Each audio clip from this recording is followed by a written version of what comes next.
I was burning under a fever that made my vision swim.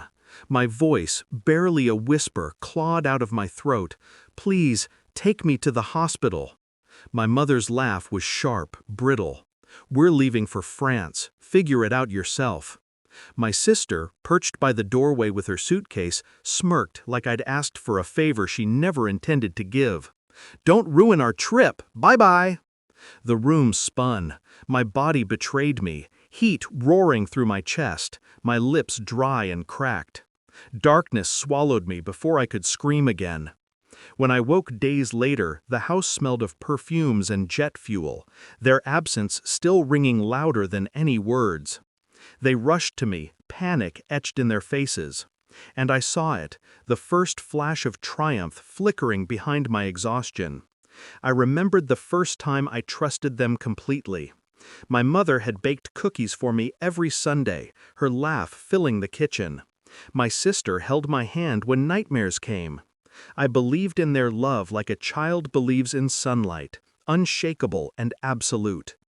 But something had shifted. Small things first, a sharp word here, a glance too quick to mask disgust there. My sister would disappear with my things, laugh behind her hand when I noticed. My mother's advice became critiques coated in sweetness, suffocating like ivy. Then the messages appeared. I found her phone unlocked one careless night. Plans, lies, laughter at my expense. They were plotting a vacation, celebrating a life that excluded me. Betrayal settled like a stone in my stomach. But I didn't scream. I didn't flail. I watched. I remembered. Weeks passed. Every gesture, every word I cataloged. Every slip in their stories, every tiny misstep. I learned patience the way a predator learns its territory. I learned to wait. And then I planned. I secured my own documents, opened bank accounts in secrecy, spoke to doctors, lawyers, and neighbors I knew would listen, but never tell. I gathered proof of negligence, abuse, emotional manipulation, quiet, unarguable evidence. They returned from France, sunburned, jet-lagged, laughing about champagne and streets paved in gold. They didn't know their daughter had become an architect of their downfall, while they sipped wine in another hemisphere.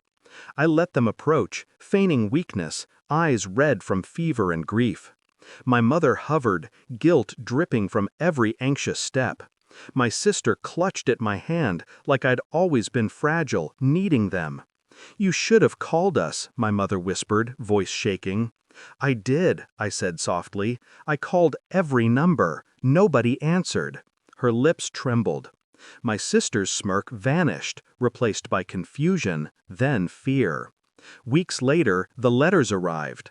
Legal notices, restrictions on assets they had thought untouchable, social exposure they could not undo.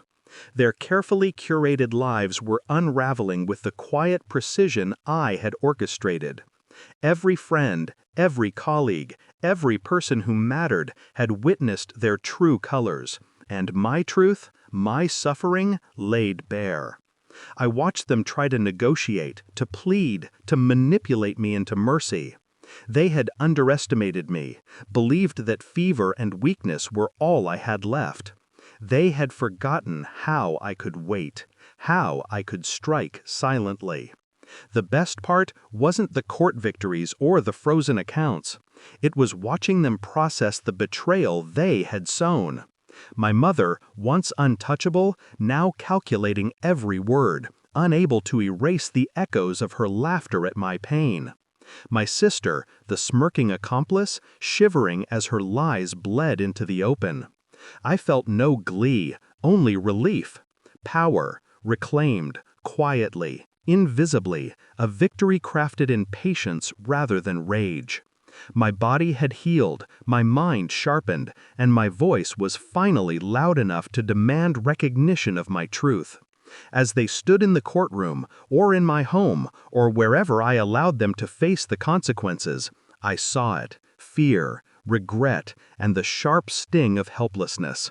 That moment, the slow, inevitable collapse of their carefully constructed world, was my final whisper to them. I did not scream, I didn't cry. I simply existed, watching the justice I had orchestrated unfold. And in that silence, I found freedom. They had abandoned me in fever, in helplessness. I had risen from it, not with chaos, but with precision. Not with fury, but with intelligence. I was whole, and they were mine to leave behind.